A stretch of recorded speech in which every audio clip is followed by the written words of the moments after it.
Welcome back to Patient Win Insider. I'm Nick Moen, and today I'm joined by Dr. Sabrine Obbad, pediatric dentist and founder of Alara Dental.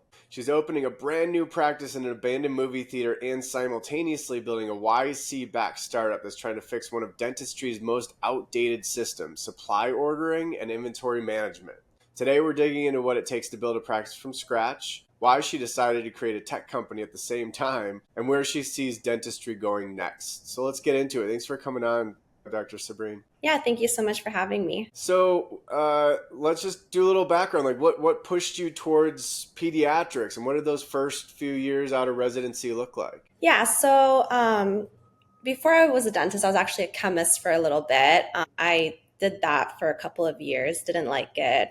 I knew I wanted to be in healthcare, so I transitioned to dentistry. I wanted, to have a more impact, like a more instant impact on people's lives. Like, chemistry was just, I was in drug development, so that was taking like years and years for things to show any results. Pivoted, went into dentistry, loved it. I actually was going to be a general dentist. I did my general dentistry residency, realized I hated working with adults after I did my pediatric rotation, loved kids, found that to be more rewarding and meaningful and fun. And then did my 2-year pediatric residency out in Brooklyn. And shortly after that, started working for a DSO in New Jersey. Cool. Yeah. Well, and so now you're opening a practice. Like, when did that become? How did the seed get planted, and when did it start becoming a reality? Yeah, so I think I always knew that I wanted to be my own, a business owner and work for myself. That was always my vision. But after starting to work at a DSO, I don't know if you're familiar with DSOs, but they're, private equity owned corporations, and you don't really have dentists that are managing them. They're managed by, I don't even know, just bankers. So I did that for a year, and I just realized that this wasn't for me. I couldn't do this for the rest of my life, and immediately started looking into building my own dental office. And you landed on a movie theater? Like, how did that come about? Yeah, so actually I didn't realize how hard it would be to find a commercial real estate. So I knew I wanted to be in New Jersey. I did my demographic analysis to find an area that had a need for a pediatric dentist, but that was also with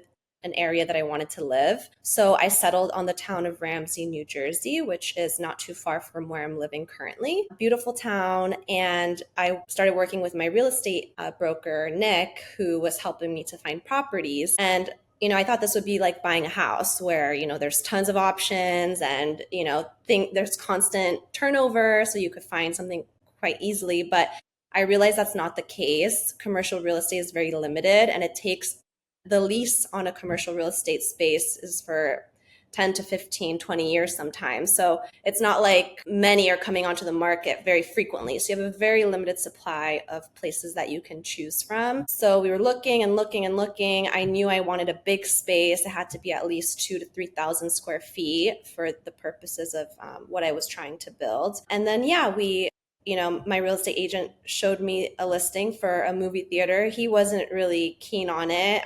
He said, I don't think this is going to work. It's like an abandoned movie theater. I was like, you know what, let's go see it, because it was on the main street, which was perfect location. It was the perfect size. It was 3,000 square feet. We went in completely, it had been abandoned since COVID. So for 5 years, no one had been in there, completely demolished on the inside, trashed, moldy, dirty, old. The theater itself was built in 1910.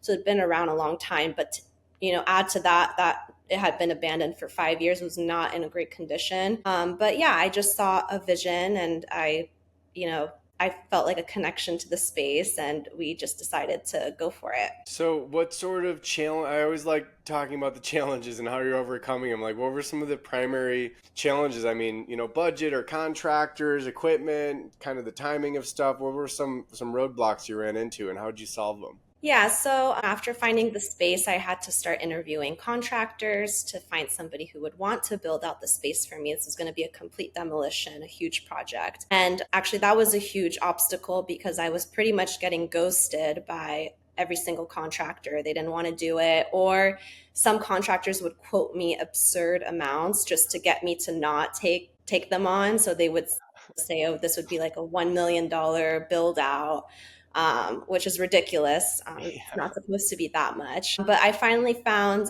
my contractor, Steve, with Skyco, amazing guy. He was super excited about the project, super passionate, and he's like super into this whole thing. So yeah, it ended up working out for the best. And what's the timeline like? Like from signing the lease to getting things going, how long does that take? It took about, I would say, a year and a half. So we're like towards the end of construction right now. Cool. Yes, it That's took a really lot of time. exciting.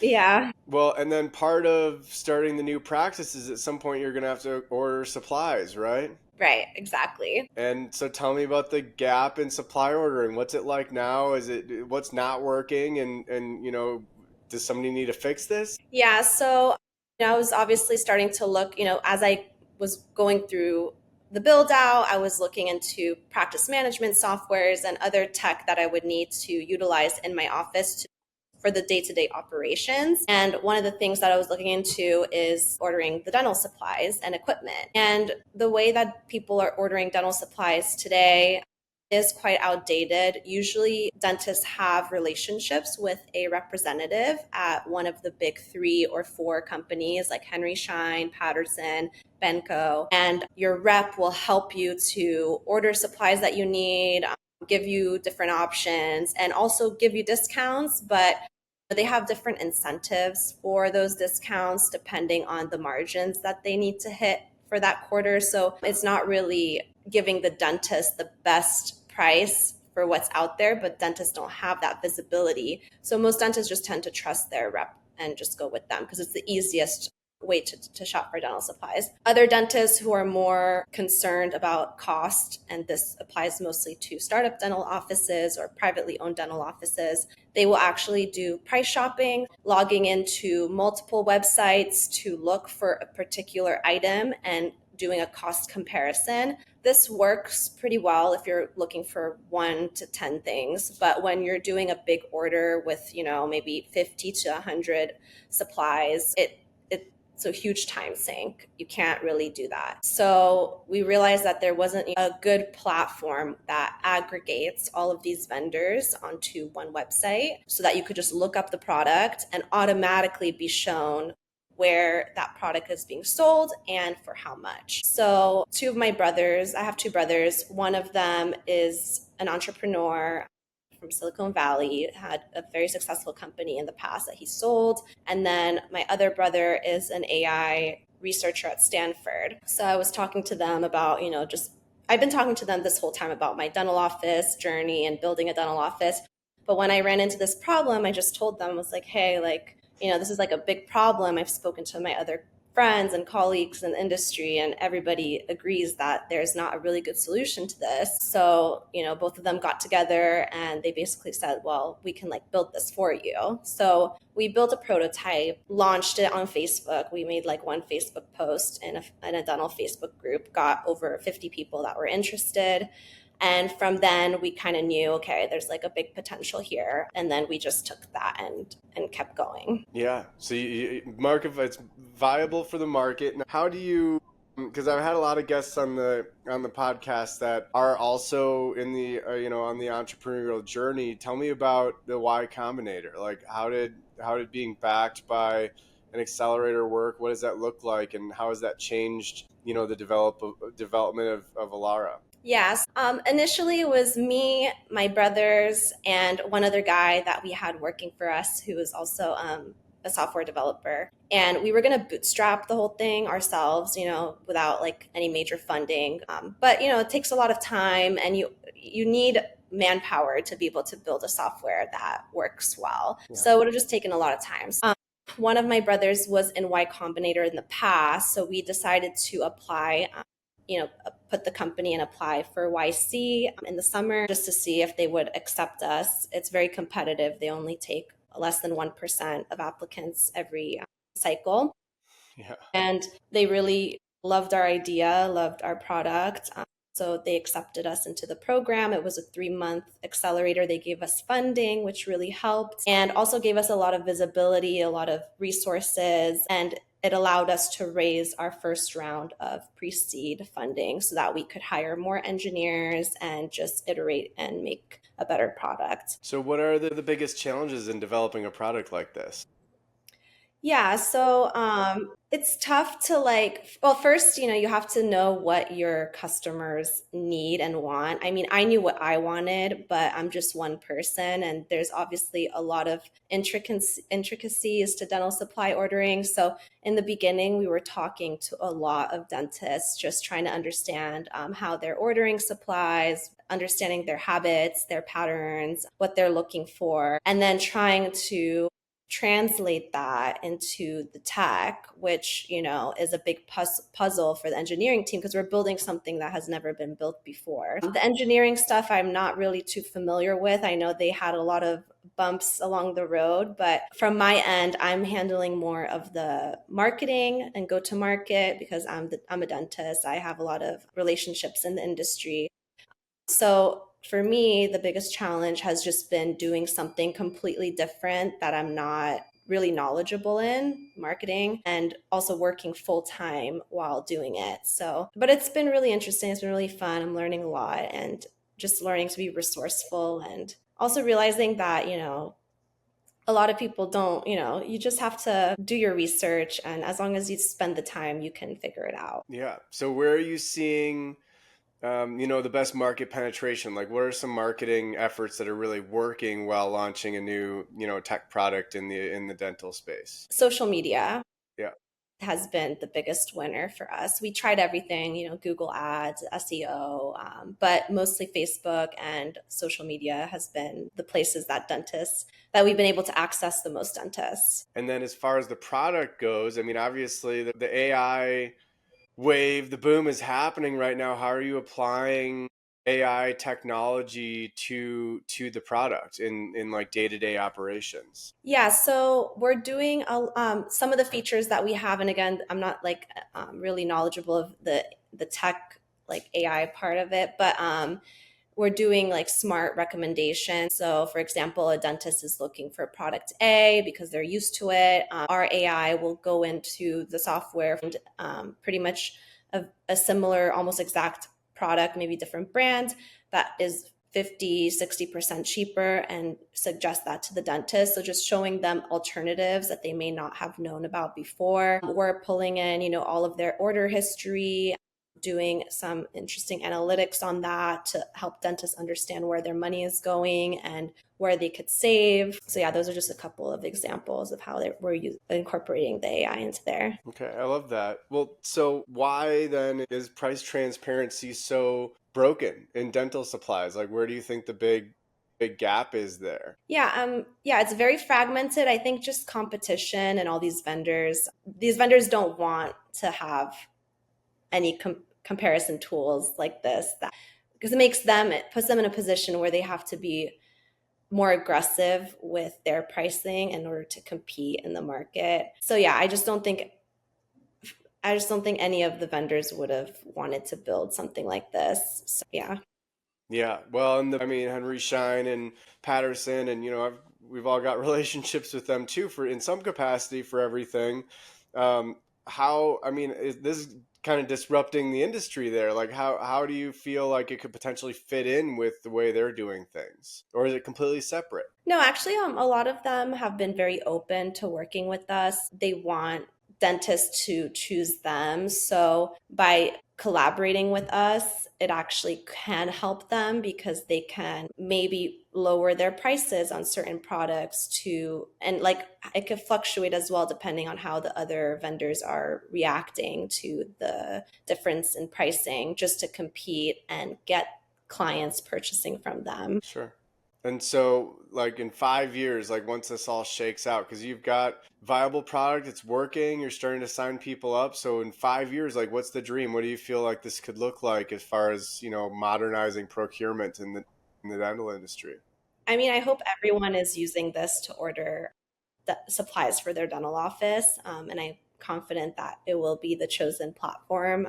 But yeah, of course, it will still take some time just to perfect the product. We're still fairly new. We launched in April, so Oh, it hasn't been that long. Yeah. yeah, and it takes time to marinate. So are you going to conferences with it and kind of sharing it with networks in person, or is this a really like a digital outreach experience? It was mostly digital, but we actually went to not me, but my co-founders went to the Greater New York Dental Meeting recently. So we were there, and yeah, we plan on going to all of the conferences in the coming year. And are you sharing your story of opening a new practice in a movie theater? Yeah, yeah. A lot of people know and like that I'm also a practicing dentist who has her own office. So it's more relatable.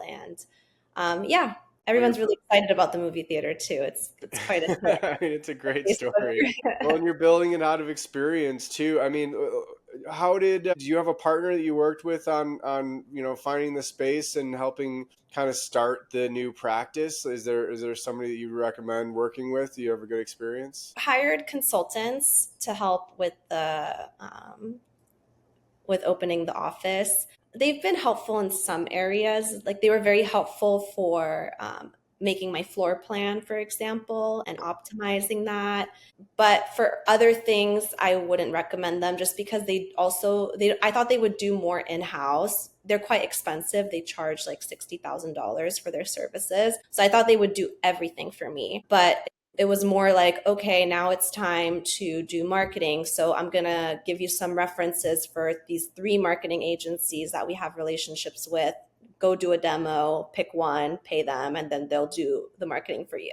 So I was like, okay, do I really need to pay someone just to like refer me to places I could have found online? Yeah, I would say 50-50. It's been helpful. Probably not worth the investment, that high of investment. Yeah. So what would your advice be for somebody that's, starting their own practice? Like what's one major thing that you've learned that if you were to do it you do it again, you do it differently? Yeah, I probably would not have hired dental consultants. I would have found a mentor, like a Mm. dentist who had opened their own office before, and just had them kind of walk me through step by step and give me recommendations Yeah. on what they did. Yeah. I wonder if that's a great. So, and I've interviewed some people that are definitely doing mentorship, but not as much about opening practices. I know there are some really phenomenal consultants out there, but I'm kind of curious. That'd be a great, Yeah. I don't know why like there's not that many dentists, like practice owners who are consulting. It's Right. usually these like consulting agencies. None of them are dentists, none of them own offices. But yeah, so I don't know. Well, so at the end of the day, like, what does success look like for you? Like, what does it look like with your new practice, and what does it look like with Alara? Yeah, with my dental office, I mean, I just hope I build an office that kids are excited to come to, are happy to be there, don't see it as a place that like triggers any of their dental anxiety, and just being, making a positive impact on the community that I'm gonna be in. And then with Alara, yeah, we're a free platform. I'm hoping that we can just help as many dentists as possible. I really believe in transparency and just honesty and having giving dentists the tools that they deserve to optimize their business without, all these like companies are charging us so many membership fees left and right. It adds up, and I really wanted to create like a service for the dental community that would help them without adding an additional strain on their overhead. Yeah, I love that. Well, Dr. Sabrine, where can listeners follow your progress? Where can they learn more about Alara and how can they stay connected with you? Yeah, on LinkedIn, Sabrine Obbad. I do a lot of posts on there. And then for Alara, they can look it up on alaradental.com and try us out. Amazing. Well, hey, thanks so much for sharing. It's really exciting stuff. I'm glad you're starting some new adventures and disrupting the industry and providing, connection and tools for other people out there. So thanks for coming on. Thank you. Thank you so much.